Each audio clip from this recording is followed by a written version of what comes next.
Holy are you, holy are you, there is no God but you,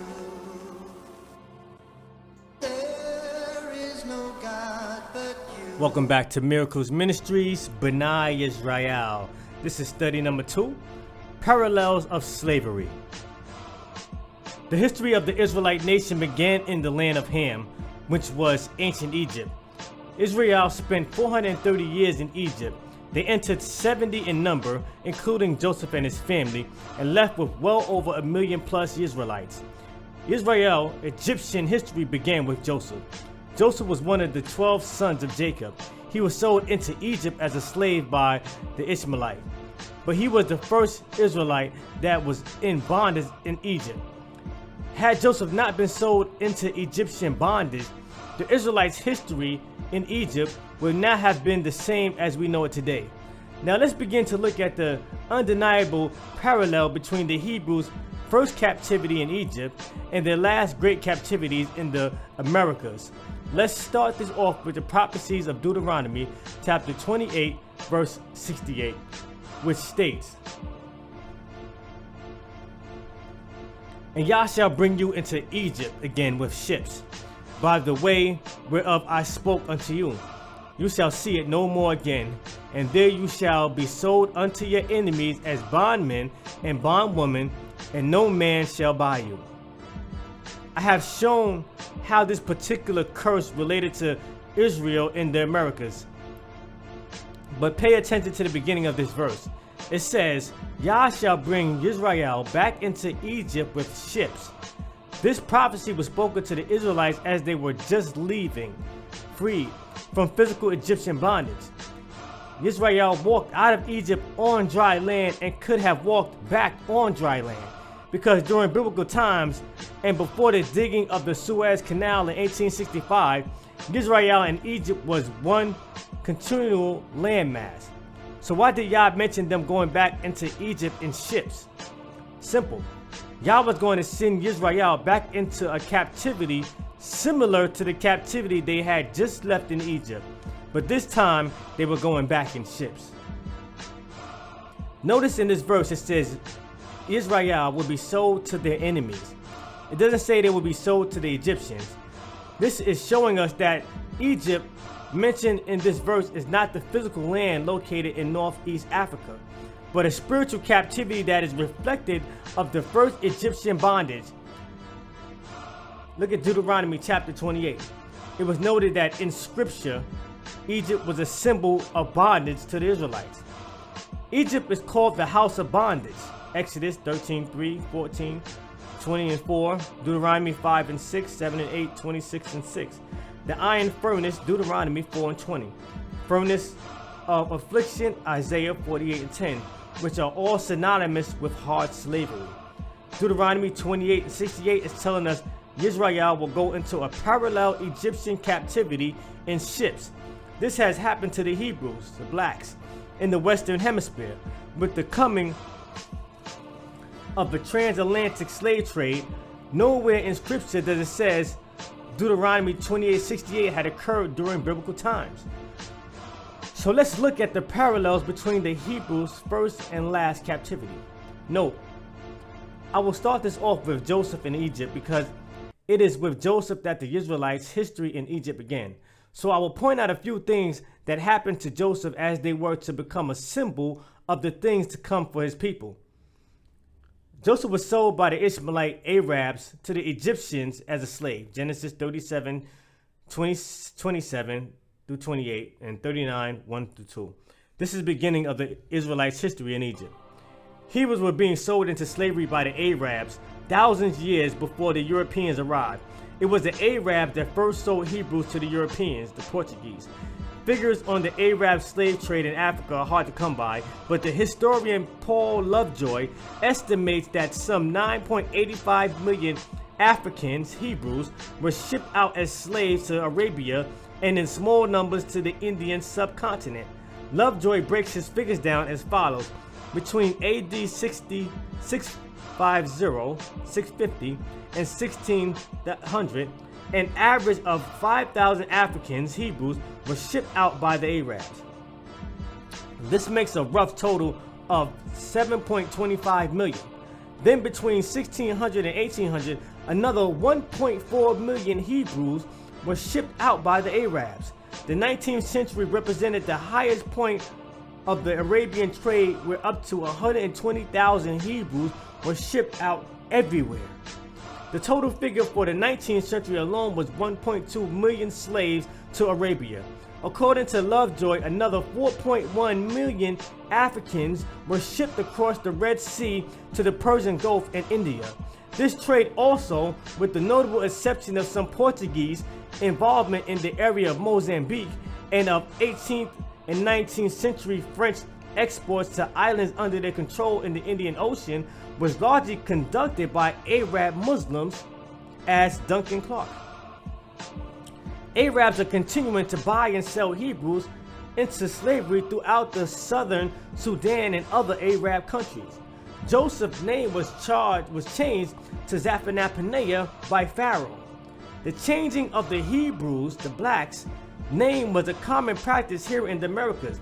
Let me correct myself. The changing of the Hebrews' name was the norm. It was much more than just common. Read any slave narrative and the slave will tell you how his slave master changed his name. I'm not sure what the name Pharaoh gave to Joseph meant, but I'm willing to bet that it was a name that it was in accordance with the gods of Egypt. I know for sure that many of the names we receive in the Americas were according to the slave master's religion or God of Christianity. And many names were given to us according to the slave master's heritage.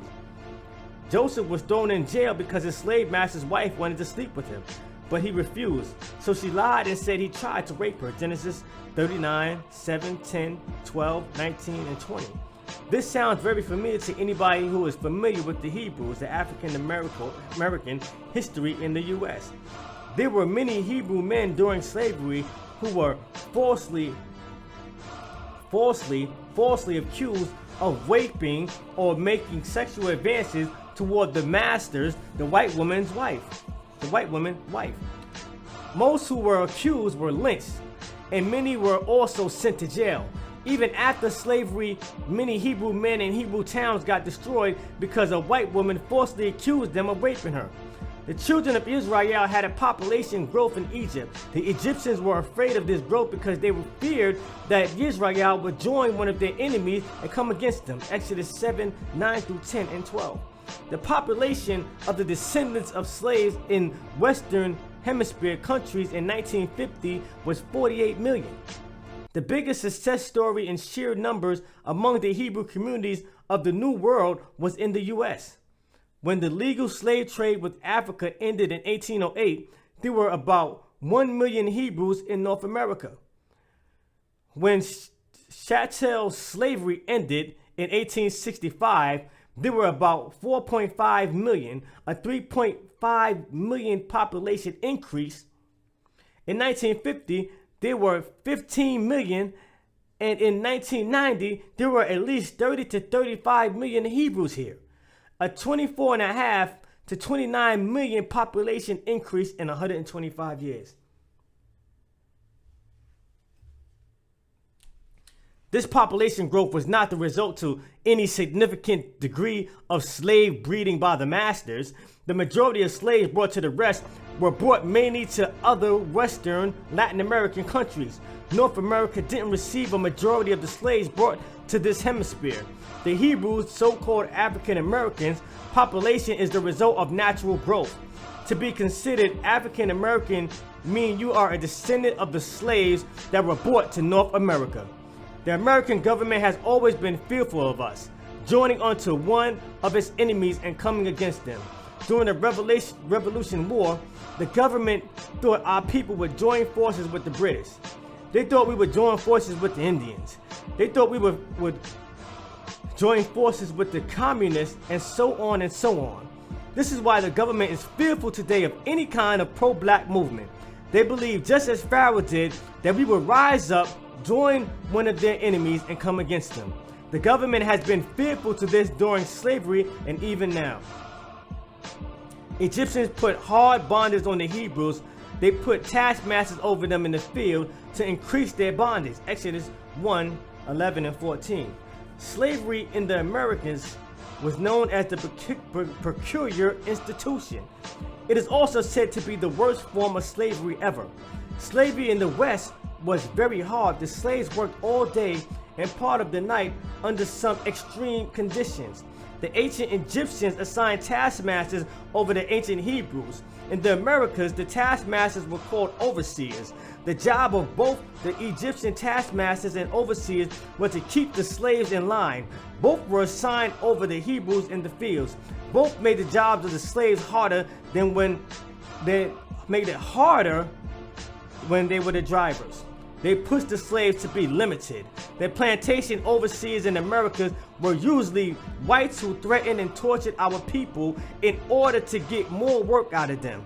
It was the taskmasters and overseers who were responsible for the flogging and the whipping of the slaves. It was the job of the taskmasters, the overseers, to make sure the slaves finished all their work. The job of the ancient Egyptian taskmasters were the same as the overseers in the Americas. The Hebrews spent over 400 years in Egypt, 430 to be exact, Exodus 12:40. We have spent over 400 years here in the Americas. Slaves were first brought to this hemisphere in the 1500s. Slaves were in North America as early as 1521, which was over 400 years ago. Slaves were first brought to the English colony of West Virginia in 1619, but other colonies such as the Spanish already had slaves here. According to many scholars and Egyptologists, the Hebrews were more likely freed from bondage under the reign of Pharaoh Ramses II, the son of Seti I.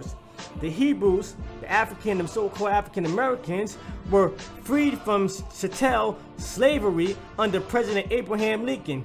Neither Lincoln or Ramses wanted to free the Hebrews. Pharaoh Ramses made this known in Exodus 14:5, which states, "And it was told the king of Egypt that the people fled, and the heart of Pharaoh and of his servants were turned against the people, and they said, Why have we done this, that we have let Yisrael go from serving us?" Lincoln made it known he didn't want to free the slaves by his statement, "If I could save the Union without freeing any slave, I would do it." Both Lincoln and Ramses are known as the greatest leaders of their countries, United States and ancient Egypt. Ramses is best known as Ramses the Great. Many historians call Lincoln the greatest U.S. president ever. Yisrael was freed from chattel slavery during the reign of Egypt, greatest pharaoh, and we were freed from chattel slavery during the reign of the U.S. greatest president. Hebrews built treasure cities for pharaohs such as Ramses and Pithoms, Exodus 1:11. Hebrews built many of the cities in the U.S., but we also built the Treasury City, the capital of Washington, D.C.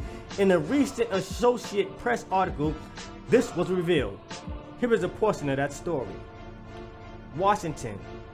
Some workers who helped build the White House and Capitol, two national landmarks that the democracy and freedom weren't free at all. They were slaves, and a local television station reported Thursday that it was obtained the pay slips to prove it. Historians have known for years that local property owners loaned slaves to help build the president's residence and the meeting house of Congress, but details of the work have laid in archives and libraries for generations. On Thursday, WRC TV and NBC owned station in Washington reported that it had obtained actual pay statements found in the Treasury Department papers at the National Archives. The station reported that the two-building project employed 650 people over 8 years, including 400 slaves and more than 50 free blacks. The slaves earned $5 a month, which was given to slave owners who hired them out, the station reported.